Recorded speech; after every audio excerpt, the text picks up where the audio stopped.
Give them a warm welcome. Thank you. Okay, we're on. Great. So thank you so much for coming and listening to our talk. I'm Dr. Richard Ho. I work with the chip infrastructure team, chip design infrastructure team in platforms, which is the team that works with the data center in Google. And my co-speaker today will be Ravi Rajamani, who's part of Google Cloud, and he'll be giving some more information about kind of our cloud offerings and how it works at the end there. So I'm here today to tell you a little bit about some of our efforts that we've been using to actually move our EDA workloads onto Google Cloud, right? And hopefully this will be an interactive session. So if you do have questions, I'd be more than happy to take them, either at the end, or if it's a really urgent question about something that's on the slide, please feel free to actually interrupt, and I've coordinated with our organizers to be able to take them actually. Okay, so first of all, surprise, Google does chips, right? I mean, quite often people think of Google as a software company or a mail company or a photos company, and they think about Android a lot, but actually, as of a few years ago, Google has been doing chips. And we started off 3 years ago announcing the Tensor Processing Unit, which is a machine learning inference device that was basically used for internal purposes. And one of the things that Google is very passionate about is actually making the experience for users very, very good. And what we realized a few years ago was that as more machine learning algorithms were being used in translation and being proposed to be used in photos, the amount of data center power that we needed to be able to handle that workload was going up and up. And in fact, Jeff Dean did an analysis, and Jeff Dean is our kind of AI guru at Google. He realized that if we didn't do anything about it at the rate that it was going at that time, we would have to double the number of data centers that Google had, and that would just been cost prohibitive.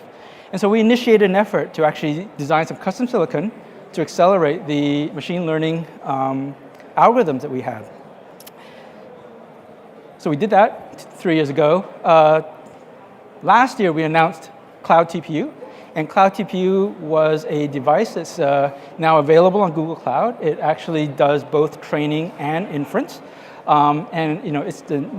It was really designed to optimize the matrix multiplies really well, and it's a pretty large chip. And you can start seeing here where we went from a relatively small, simple chip to getting to more complex chips.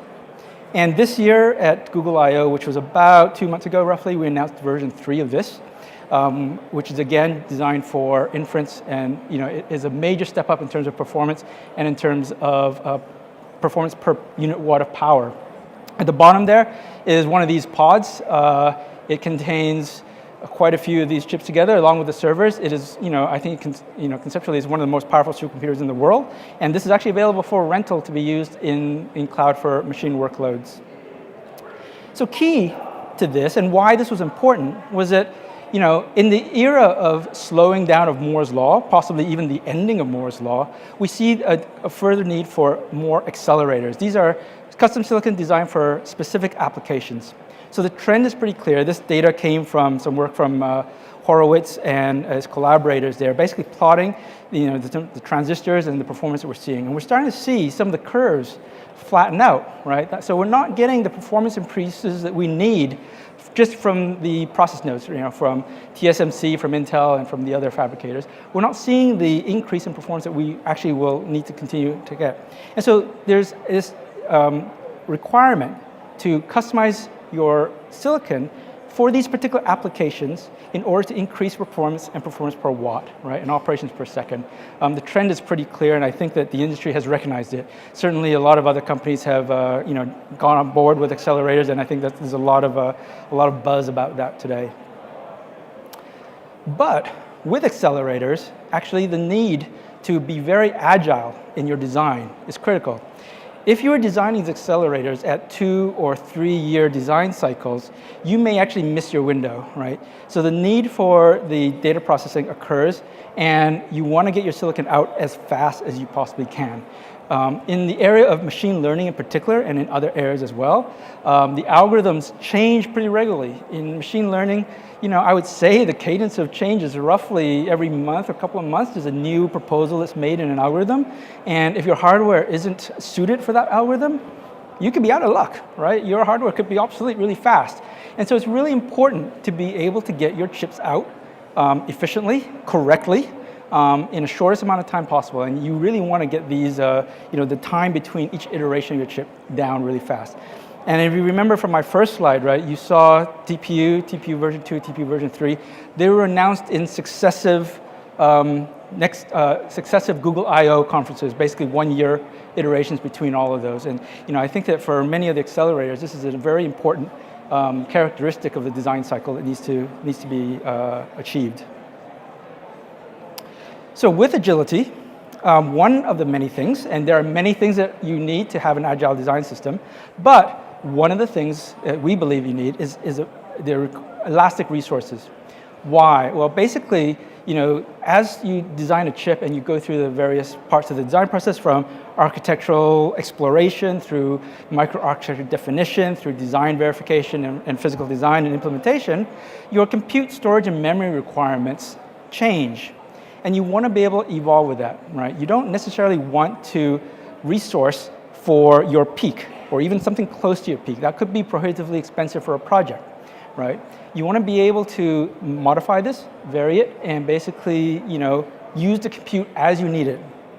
As an example, right, during design verification, during the peaks of it, the maximum compute needs are substantially higher than the average needs, And this is actually good because simulation is embarrassingly parallel, right? And by embarrassingly parallel, I mean it's really easy to find that parallelism, right? You start off another job, you give it another random seed, and boom, you're getting, hopefully better verification as you go along, right? And the more you do this, hopefully the better your verification is and the shorter your time to get to a verification closure becomes.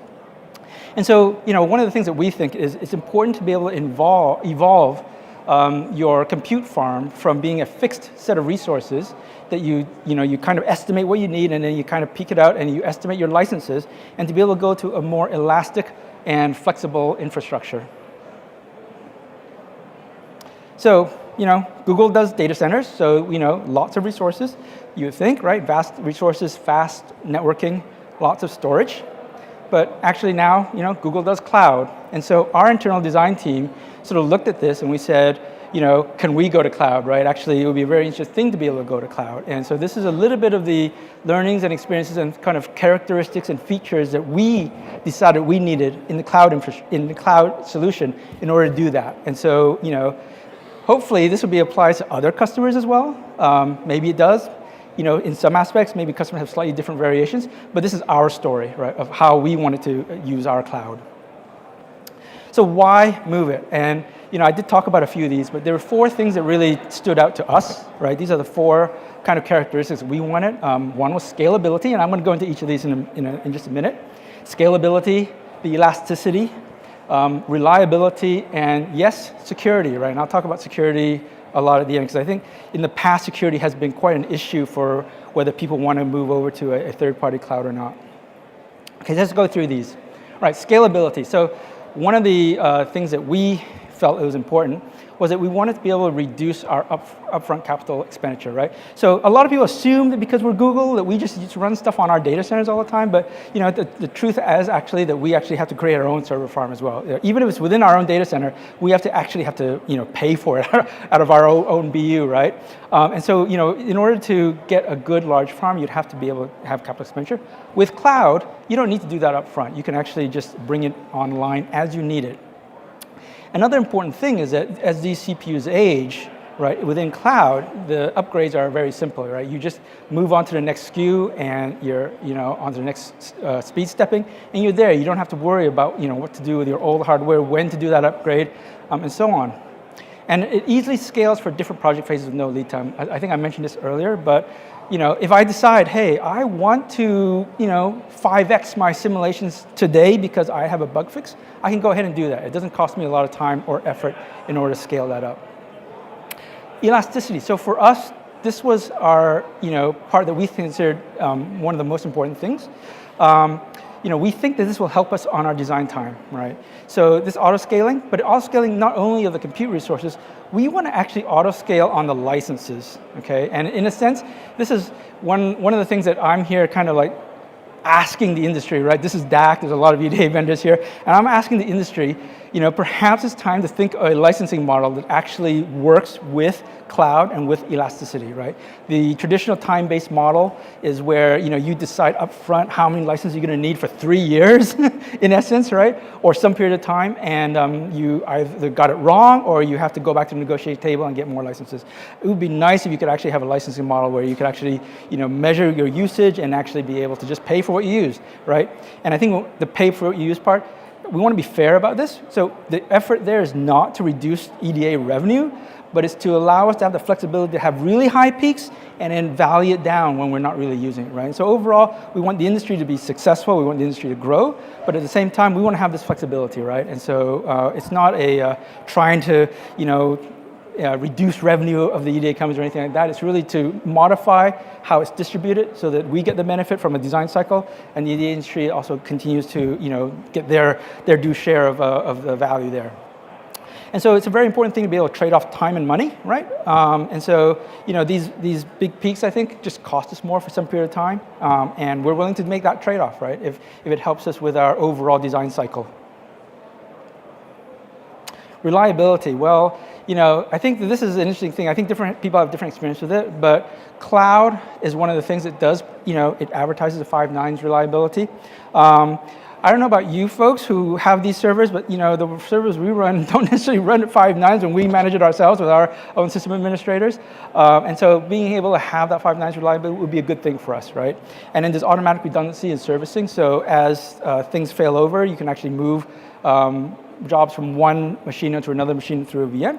And with a public API, we want to be able to treat compute and storage basically as a commodity, right? We don't want to have to worry about it. It should just be there. It should always be there and be reliable and just go. Security is an interesting one. I think 3, 4, maybe 5 years ago, people had talked about cloud before, and everyone was like, "Oh, we don't trust our IP on a third-party cloud. It's our sensitive information." Well, I'll tell you one thing which is actually interesting. I think that it's probably fair to say that your design is probably as safe on a third-party, resource cloud such as Google or any of the reputable providers as it is on your own network, right? On your own network, there are a lot of security vulnerabilities. There are patches that need to be made. There's a lot of keeping up with the latest in terms of storage. And being on cloud, actually, there's a team of people whose job it is to make sure that you are on the latest patches, to make sure all the holes are found and secured, and that, as in monitoring, so that if there are any problems, they're actually on top of it, right? And we think that's actually a much stronger solution than actually a corporate network. And this is a general Google thing where we believe that a lot of the old protocols such as NFS and Kerberos and other of these things, where it relies on kind of dubious identities, like based on your IP address and things like that, they're not really secure. And if you rely on it, you probably have a problem there somewhere, and you should probably look into it, right? And so being on cloud and having access to this very strong security team that does actually monitor and keep everything up to date is a very good way of protecting one's IP. So Google on Google. So this is what we talked about, our development process. There are 5 things that we really wanted, right? We wanted a standard EDA flow. So we don't want to reinvent any of the EDA flows, right? We want to use standard tools from the companies who are exhibiting here. I mentioned earlier we want elastic licensing, and we're kind of, working with various people and various vendors here to see if we can get to elastic licensing. It would be a really great thing. The third thing is containers. So we believe containers are a great thing because there are many OSs and there are many OS patches that occur for security and for other reasons. If you're on a container, you can have exactly the OS and the exact version that your EDA vendor has tested on. And so you're kind of isolated from those changes. And so no matter what you do for your own security, the container gives you that kind of isolation where you can run in the EDA vendor's preferred environment and be safe. And we think that's the way to go.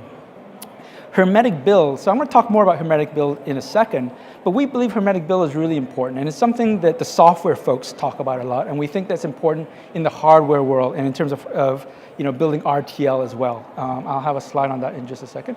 And the fifth one, which is kind of unusual, there's many ways to deploy on cloud. You could go all in. You could just everyone gets to their workstation in the morning, log in the cloud, and just work on cloud. One of the things that we wanted to do is actually continue to make use of some of the Google internal infrastructure. And so we've actually wanted a hybrid environment where we're using some stuff which is inside the Google environment and some stuff on cloud. And I'll talk a little bit about how we did that and the approach that we use for that. So I'm not going to talk too much about the top 3 things there. I think they're pretty obvious, and if you have any questions about that, that's okay. What I wanted to talk a little bit about was hermetic builds, right? And a hermetic basically means it's sealed. And for us, what that means is every dependency is explicit. Why is this good? Well, it means that no matter what happens now, in the future, a day from now, a month from now, 5 years from now, I have said everything that I depend on to do this build. And by a build, I mean an RTL compilation or a simulation or a physical implementation run of a tool, something like that. Anything where it's a process that takes in data and gives some output. We want that to be fully deterministic and fully repeatable. And this applies to any process. One of the things that we found was that there's a lot of hidden dependencies when you use NFS. Right? A lot of tools actually will store out information through a shared file server through the NFS server, and they may rely on pulling this information back in, and things might change. And if they change, you might get some unknown kind of faults and things that are going on there. Other things that occur is that if your OS changes under you, if there's a small OS version change, or there's a tool versioning change of some sort, or a patch that comes in, a lot of those things may lead to non-deterministic randomness in that process. And so one of the key things that we want is to make sure this system is fully hermetic, meaning everything is explicit and laid out. We know where all the data goes to at the end, and we basically have a manifest of everything coming in, what process we ran, and everything that went out. And that's an important thing for us for repeatability. And later on, when we tape a thing out, and we might want to go back and have a look at it and restart a simulation, with a hermetic build, we're pretty sure we can do that. Okay. Hybrid environment, well, for us, as I mentioned earlier, most of our work occurs on-premises, meaning in a Google infrastructure. So our repository is still there. I know a lot of people care about that. Our interactive workloads remain mostly on-prem. There's some interactive workloads on going cloud, but we use cloud for batch, high throughput activity, regressions, right? Things that you really want that elasticity and a lot of compute for. That stuff we send out to cloud. So how do we do that? Okay, so this is basically what we do, right? So a lot of this stuff, these symbols here are from the cloud team. Basically, we have a staging system where we actually take the information that we want, our data, our RTL or our database. We basically send it over to cloud storage. It goes into something called Google Cloud Storage, GCS we call it. We then give it basically a container. So a container starts up. It takes all the data, it basically untars it, moves it in there. And yes, untar it does take a little bit of time, but it's actually still a relatively small amount of time, right? And as I said, we do this for like batch processes and things that take, needs a lot of simulation. All of our tools exist on persistent disks. So these are things inside cloud where you can say, tool version A is on persistent disk, 1, tool version B is on persistent 2, and so on. So each persistent disk basically contains one tool version, one specific tool version. And in my list of commands here, in my manifest here, I can say exactly which tool version I need and mount up the persistent disk that has that tool version. And so it's very deterministic there in that way. The outputs come back out. It can go back into GCS through storage, and all of our data goes to a database system called Cloud Spanner. So Cloud Spanner allows you to basically do a lot of analysis, a lot of parsing of the information, and trying to find analytics of what you've done and what needs to occur there. We have the option to do interactive sessions, but these look a lot like just X forwarding, right? So yes, there's a little bit extra latency there, but it works. It works pretty well there, and that can be done pretty easily. And so overall, that's what we've done. So we're in the process of doing this. It's not all there yet, I'll be honest with you, right? This is our flow that we think that we can move EDA effectively onto Google Cloud. And we've pioneered a lot of these things. We've spent a lot of time figuring out all the different ways of doing this. So if you have more you want more details, you can come to us. For example, our containers is Kubernetes, right? So we use Kubernetes for both the containerization and the scaling there. And then those are the services that we operate with. And that's pretty it. So at this point, I'm going to hand over to Ravi, who's going to talk a little bit more about the actual things that go behind some of these and some of the background. Thank you. Thank you, Richard. So before I go to the next slide, how many of you guys actually run some EDA workload in the cloud today? In any cloud? Okay, that's a fair number. How many guys are thinking of running it in the cloud? Similar. Okay, that's surprising. Okay. So from our perspective, this is one internal workload that we are looking to move to the cloud, right? So this is one of our chip design teams. To make that happen from a compute perspective, so I'm going to walk you through the different infrastructure components. We have compute, storage, and that's a big part of it, and we'll talk about network too. The access patterns, right? How you set up the network, how you set up the compute is going to be somewhat different in the cloud, right? So instead of having a static sort of cluster, have your scheduler like an LSF or SunGrid Engine or Univa, go in and start scheduling jobs against a static capacity. What you can think of is creating different queues based on different machines that can be spun up in a matter of seconds, right? So the machines themselves can be spun off as, think of that as dynamic resources that you can spin when you need it, right? Especially in a container where you're going to expand, and then you can put it away or turn it down when you don't need it. This brings up slightly different sort of design patterns in terms of how you organize your job scheduler and how you start submitting jobs, right? If you look at the machine types, and this is something that is every cloud provider has it. Google does it a slightly different way.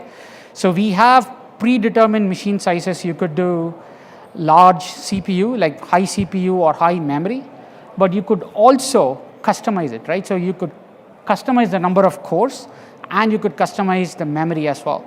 So you don't have to over provision for your jobs, right? So you can do exactly what your job needs, and there is no penalty for that. You can actually pick 12 cores, 50 gigabyte of memory. Everything would work in that case. Also, you can have what we call a sole tenancy. So this is something that we announced very recently. So typically when you run your VM, it can run on any host, right? So you pick a region and you can run on any host. But in this case, you actually take control of a physical host, right? So we will only make sure your workloads or your VMs will run on that particular host. So this is available in beta. The idea here is you can separate out if you're worried about noisy neighbor, which is a problem that we have solved. But in case you're worried about an issue like that, you could go into what we call a sole tenancy. All right? It's still virtualized, but only your VMs would run on these physical hosts, right? Now, we also have something called preemptible machines. So this is, think of that as between a dedicated VM and a container, right? So it's somewhat ephemeral in nature by design. So what preemptables are and how Google does this is we always run servers at a certain capacity, right? And then we leave that excess capacity, which is what we rent it out for preemptible VMs. As the name goes, what it means is your job will get preempted, right? That is the whole idea. If your job gets preempted, you create another preemptible VM and your job continues. For what you get out of that is the exact same machines, but at 80% average cheaper cost, right? But of course, that intelligence now has to move to the application. The application now should be able to checkpoint and say, okay, well, one of the machines in the cluster went away. I'm just going to create another one, and my job continues, right? So you should be. Sorry. Do you need? So when preemptables are introduced into your server farm and you are able to take advantage of that, your price performance skyrockets. That's what we are seeing with a lot of our customers. And by the way, the preemptables and the regular VMs are exactly the same. So how you would provision a VM versus regular VM versus a preemptible is just a flag, right? So you could do it through a command line, you could do it to an API. It's very, very straightforward. Okay, so we talked about both these options in Richard's slide, right? So we have two options for storage. One is, I'll go over this, the object storage. So if you guys have worked with Amazon, this is our equivalent. This is GCS. This is our object storage.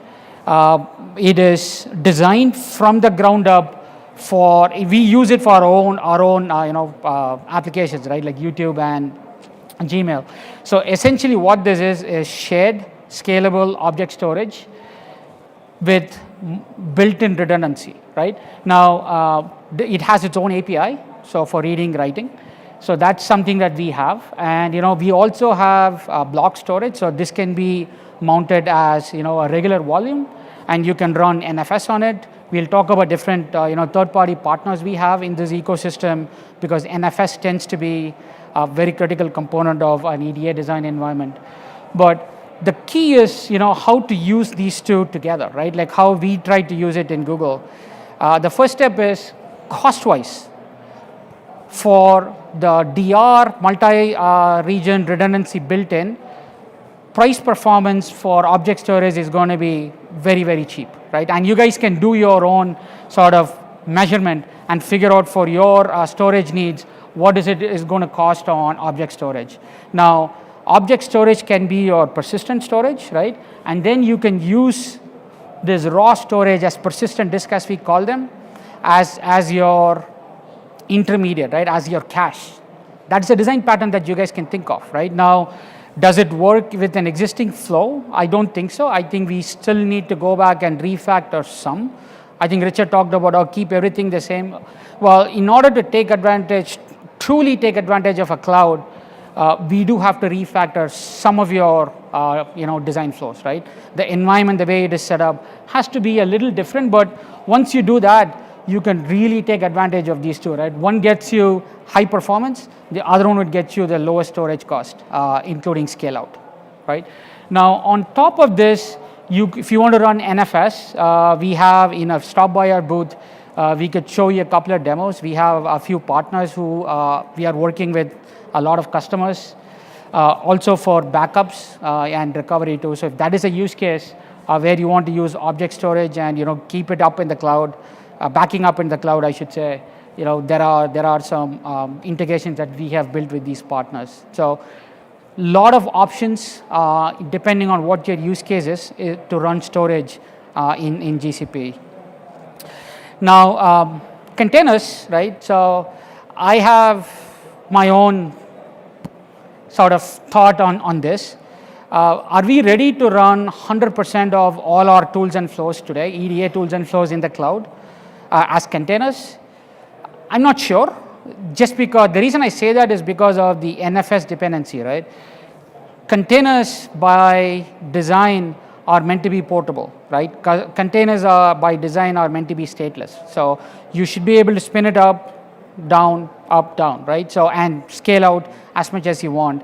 But when you start bringing in your NFS dependency, where it becomes more state, where you have to make, especially if it is a large NFS cluster, where you have to maintain, metadata across these different machines, that impedance mismatch starts getting in the way, right? So we broke down for one of those use cases. It worked out really well. In this case, the hermetic builds. But for us to do it over the life cycle, I think is going to be a challenge, and that's where it's more of a call out, I guess, to the industry, the providers, all the cloud providers, by the way. This is not just a Google specific thing. It's every cloud provider has a variation of this, right? I mean, if you start talking about Kubernetes, GKE, there are ways where we can differentiate, but at the core concept layer, it is the same. Now, the applications have to become more container friendly, right? So I should be able to wrap up all the dependencies in a container, and then you give it to an orchestrator and say, okay, I need to create some 100,000 runs or 100,000 jobs. You should be able to spin it up and send on. So let that infrastructure management, which is commoditized right now, run that for you. But the application dependency itself, I don't think one provider or one customer can take that away, right? So this offers a lot of promise. In my opinion, for the next 5 years, it's a very exciting time to be in this space, especially from a job career perspective, because these are very, very exciting things. We have looked at Kubernetes as a way for us to do job scheduling. I mean, that's something that we are looking at very, very actively. Last year, if he asked me, I would say, no, it can't work. with all the advances that are happening in the Kubernetes world, it could be a real possibility for us, right? So these are things that make these jobs as the platform kind of innovates. The application, the EDA vendors, get their applications to the cloud or make it more cloud friendly. That's where you guys are going to see the fastest in terms of how can I shrink my chip design, right? So that's all that is at the end of the day what we are going after. Price performance and how can we reduce your time to market, right? So and I'm not going to go through all this, sort of why containers make sense, but there are a few that just stand out, right? I mean, I'll be able to pack more containers more densely on a certain machine. That means my resource utilization is going to be, much, much better than what I would do in a VM. In fact, our VMs are based on KVM. That's how we do our compute engine. It actually aligns very well with how we do containers. In fact, containers are how we do VMs, right, from an isolation perspective. So security-wise, it's on par or better than what we have with VMs, just because it is not static, right? So one other thing I kind of want to leave you guys with is, and this is a public slide, by the way, most of the designs, companies that I have seen where we have set up server farms, you set it up, wherever your users are, they come to where your compute clusters are, right? If I'm doing a layout, I'm sitting in India and my data center is in Ashburn, Virginia or Vegas, hey, I eat that latency, right? With Google's network, and Google cannot be Google without this network. That I truly believe that, because on any given day, 40% of the internet traffic goes through our network, right? And we own the fiber. We can drop equipment on almost 110 peering locations, right? Which means once the packet enters our network, it stays through in our network. That means, what does it do to you? It gives you predictable application performance, right? So we can now, using our Google Cloud Storage and the network, you can actually take your computing closer to where your users are. Let them run it. When they are done, release it back, right? So the performance and the user experience is going to be way better compared to having these static sort of installations and have users come in. Again, a different way to kind of think. It's still something that we are also evolving on our side. But this is going to be a huge component for us, right? Because we see this as one of our biggest competitive differentiators. Yeah? So that's the slide I had. How are we doing on time? So we have about 10 minutes. So we can take any questions, internal, external, whatever you guys want. Oh, sorry, I have one more. Oh, sorry. So this, I talked about this, but again, if you look at this, the storage nodes are, basically two, right? Cloud storage is going to be your input and output, and underneath that you will have a PD, which is our persistent disk, right? So that's the design pattern we talked about. And then, of course, this is a use case that I run into a lot with customers. They kind of want to burst out, is one of the first workloads that they want to see. Well, I want to run my regressions, and I don't want to be capped by the capacity I have, so I want to burst out.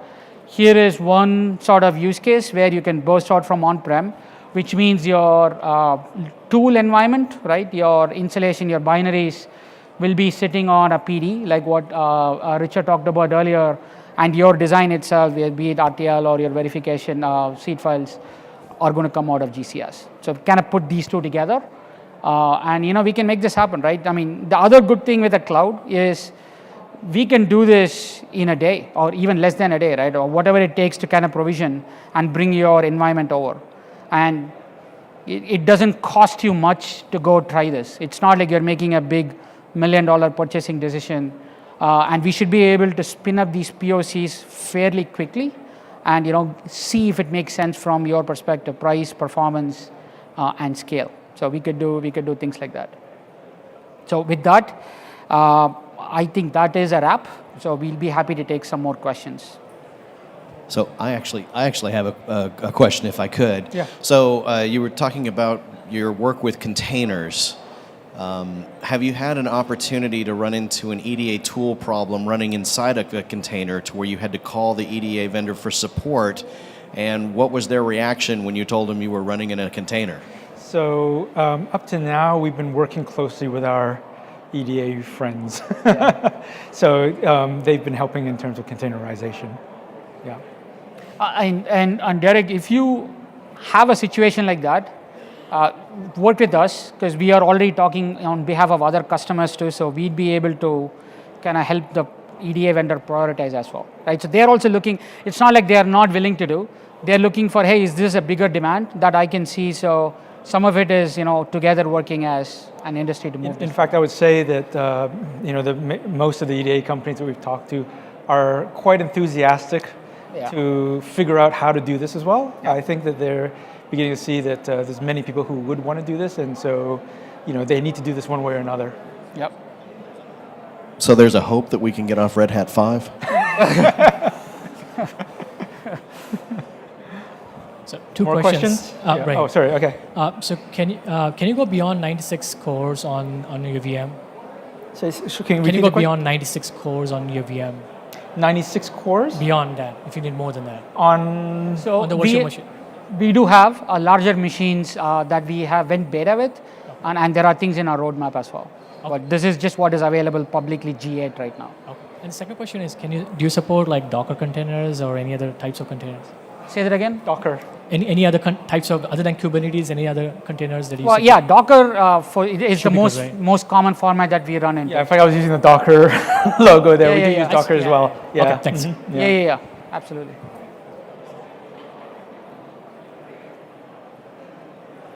Okay, question in the back, okay. Hi. So you showed that you basically repackaged your workflow in order to work in Google Cloud to avoid using funny things like NFS. How much time and effort did it actually take your design team to sort of work through all that and make it work? So that's a good question. So, for us as kind of the first people doing this, it took us a bit of time to actually figure out what we needed to do and how to do it. And so we've actually been doing this for a little bit of time.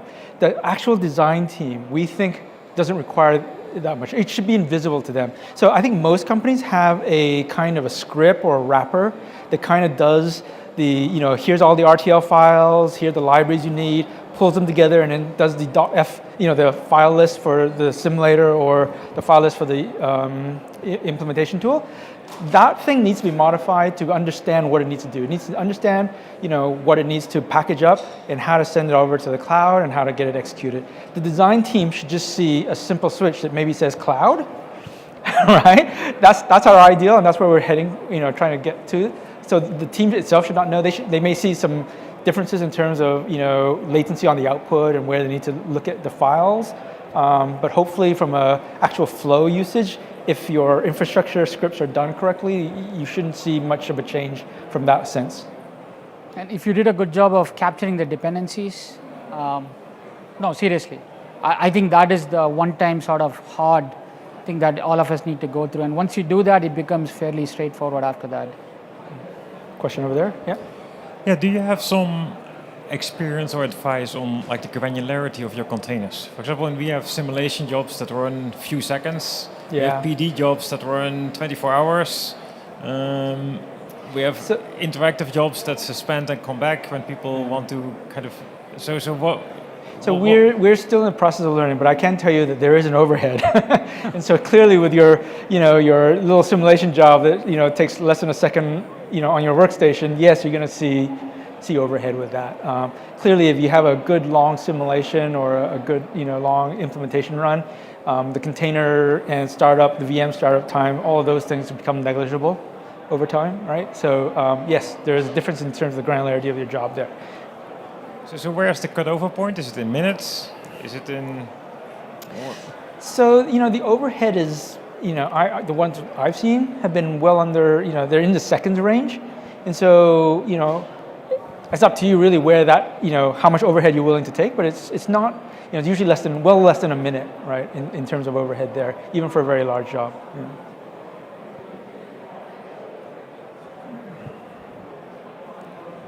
What's the maximum number of jobs you run? The maximum number of jobs? Yeah. Do you have I know what I mean, we're talking thousands. In that order of magnitude is what we've been playing with. Yeah. So we have worked with other, not EDA, but HPC customers, and we have had them spin up like 100,000 cores for 4 hours, 8 hours. So yeah, scale is not the issue from the platform perspective. Yeah. Most of the time it's limited by licenses. So in terms of my answer, we just haven't scaled yet Yeah. in terms of our usage yet, but I'm pretty sure it can. So thousands of concurrent jobs, that sounds like it's it's an okay number, but I'm concerned about I/O performance and impact and efficiency. So at that larger scale that you're running at, what are your actual efficiencies, CPU time over runtime?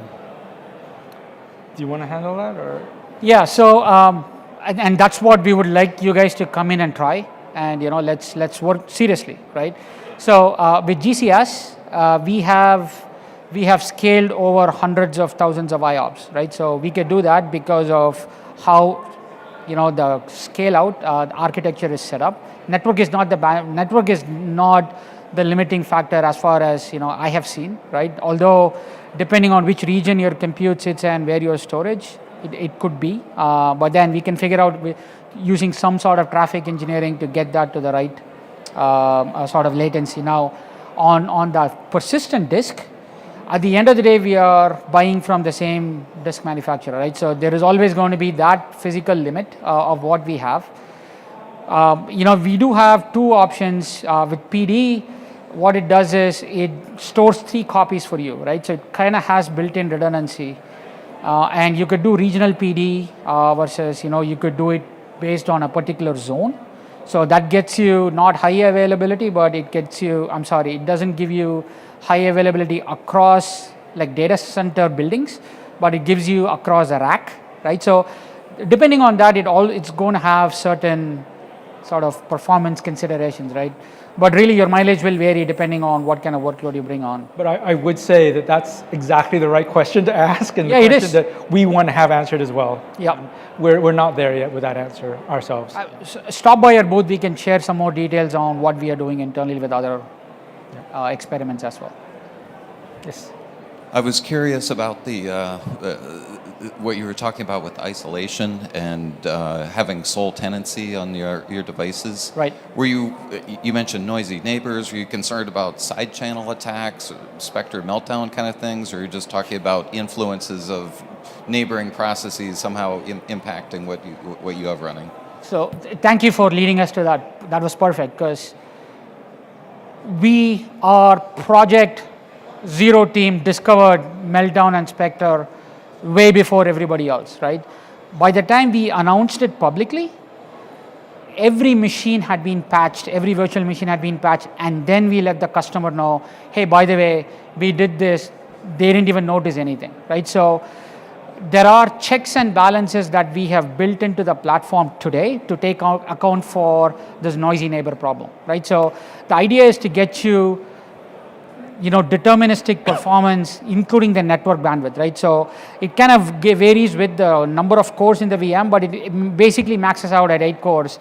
At that point, every VM will have 16 gigabits per second uplink, right? So that is guaranteed. So you will always get that consistent. It's not like, hey, one VM is going crazy, so my network is getting throttled. You will never have that situation, right?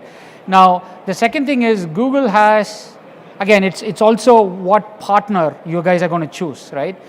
Google has 6,000 researchers today, looking after this every single day. I mean, we get DDoS like, no other company does, right? So sitting behind our firewall, sitting behind our load balancer with your compute, it means you automatically get those sort of protection, right? Now, having said that, are we ruling out every security risk in the future? No, right? But we are going to be proactive, and we are going to work with customers to make sure they include that as part of their own controls and process governance. So we together make it more secure. But security is at the core of what we do with Google Cloud. We build our own chips, we build our own OS, right? So it's all hardened at every layer. So, and we have multiple, even within services, right? So even Google Cloud, let's say the VM has 3-4 services, right? One that does the monitoring, one does the capacity management and all that. each of those services are not trusted. In the sense, it is always they act as if they are untrusted, meaning the security tokens are short-lived, and a lot of mechanisms in place to avoid such an incident. But we can share more details exactly how we do it, and we can go through a security overview if that's interesting to you guys. Please stop by our booth. One over there. Could you tell us a little bit about how customers are using your TPUs? What are the popular use cases? Where are you finding that, wow, there's really an opportunity here for TPUs versus traditional GPUs? I can talk about that with maybe some outdated information because I'm not necessarily up to date. They are currently out in, I think it's in advanced beta, or so I think a lot of them is going out with, kind of image processing applications and kind of classification type algorithms. That's the. Yep, machine learning, artificial intelligence is where most of the drivers are. We're working with an insurance company that actually wants to take a photo of some damage, and instead of sending an assessor, they want to kind of figure out based on that image, and learn from that and say, okay, here is the possible sort of damage, what it's going to cost and stuff like that. So lots of use cases, but as Richard mentioned, I think there's a lot of things going on. I may not be fully up to date on what the latest applications are. Not applicable EDA. I can't say that for sure. I know that there's a lot of ML and EDA work that's going on and being talked about here in the conference. Right. I don't know if any of them are using the TPU per se. Mm-hmm. Yeah. Okay, and so we have our last question now. Okay, great, thanks. I think you shared that you're currently not using your cloud for repository and for interactive sessions. Can you share what sort of improvements you're waiting for in terms of your own process or for the cloud for you to kind of move all in to the cloud? That's a pretty good question, yeah. So we could do that. I think one of the things is that we are still in this mode of using a lot of internal Google infrastructure for our development processes that we've basically built our entire flow around. And we want to move some stuff to cloud first. We may eventually go all in. It's just that's not where we are right now, right? And primarily there's a lot, Google as a software company has been around for 15 or more years. A lot of really efficient infrastructure pieces are there in the software side that the hardware team also tries to take advantage of, and not all of that is has been translated to publicly available APIs right now. Yeah, a lot of it has, right? A lot of the stuff that Google does goes out, is open source, but there's a lot of infrastructure that we still haven't made that transition to, and we want to take it a step at a time. And the first step for us is taking advantage of its maximum use case, which is high bandwidth, lots of parallelism, and lots of throughput, right? That's where we get the most bang for the buck, and that's what we want to take advantage of first. Yeah. What he's saying is it is his problem, not the cloud's problem. We are good to go. They're fine. His team needs to move on. I'm just kidding. I've got chips to get out the door, and I want to take it a step at a time. Yeah. Okay. All right. Thank you very much. Thank you for showing up. Appreciate this. Thank you.